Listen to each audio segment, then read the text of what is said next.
Hi, I'm Jo Heinrich, and I'd like to read a little excerpt of my translation of this book, Maifliegenzeit, or Mayfly Season, by Matthias Jügler. It's a gripping, really tense tale based around a little known phenomenon in the former East Germany, faked infant deaths. Obviously, a very dark subject, but the mood is lifted here by some really amazing nature writing, as Matthias Jügler and his protagonist Hans are keen anglers. So I want to show you a bit of both here today. Carp can easily live to the age of 50, provided they are spared from disease, predatory fish, voracious cormorants and anglers. In contrast to us humans, they become more and more beautiful with age. Their skin, sometimes a bronze or sometimes a coppery shade, depending on the light, takes on a richer, deeper tone. With every passing year, they become more timid, eat less, and at some point, when they realise their end is nigh, they leave the shoal they've spent their lives with, become loners, and eventually die in a sheltered place among the stems of water lilies or in the shade of a mossy tree trunk that might have once fallen into the water. You could say this death isn't in vain. Its lifeless corpse now serves as food for predatory fish such as eel or catfish. My son died just a few hours after he was born. His death was nothing more than a dark twist of nature, or at least that's what I thought back then. But sometimes you only realise the true shape of things over time, whether you like it or not. Daniel no longer being alive hadn't sunk in until the day I dug his grave. It wasn't until I broke down in tears that I was able to translate that fact into a concrete feeling, into something I could grasp. My child had died, and everything I'd imagined together with Catherine, our house, maybe a second child soon, a marriage that would make us both happy, had been nothing more than a passing idea that two people had about a life.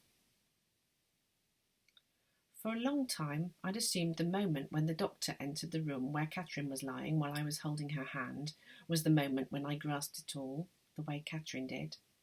That was the day after the birth. The doctor, her voice serious and her hands clasped behind her back, said Daniel had died on the way to the children's hospital in Jena. She was very sorry. His heart had simply been too weak. She really was very sorry about that. What? Catherine asked quietly, hesitantly, tentatively, as if she didn't understand the words that had just been spoken. The doctor managed to hold her gaze, but her face seemed to have become a mask. Catherine asked again, What?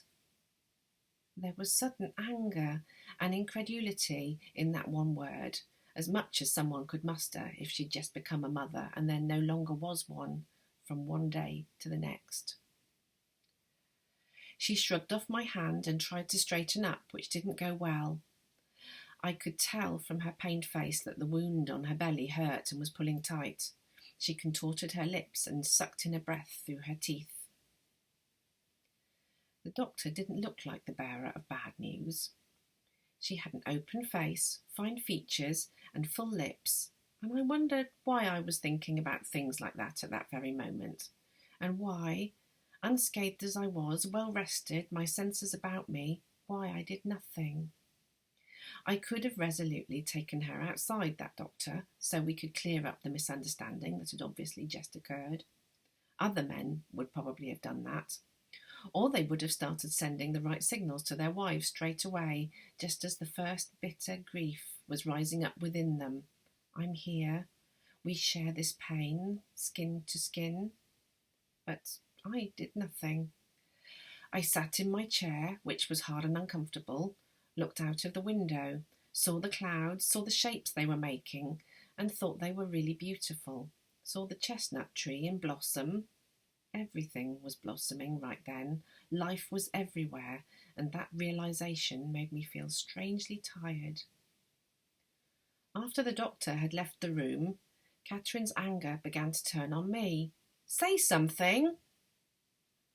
Over the past few years, I've often thought about why I did what I did at that moment.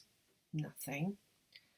My job, or at least how I understood my role as a father, was to rejoice in the fact that there was now this child that I'd had with a woman I loved and who loved me. Now, though, the role I was meant to take on was completely different. Thank you.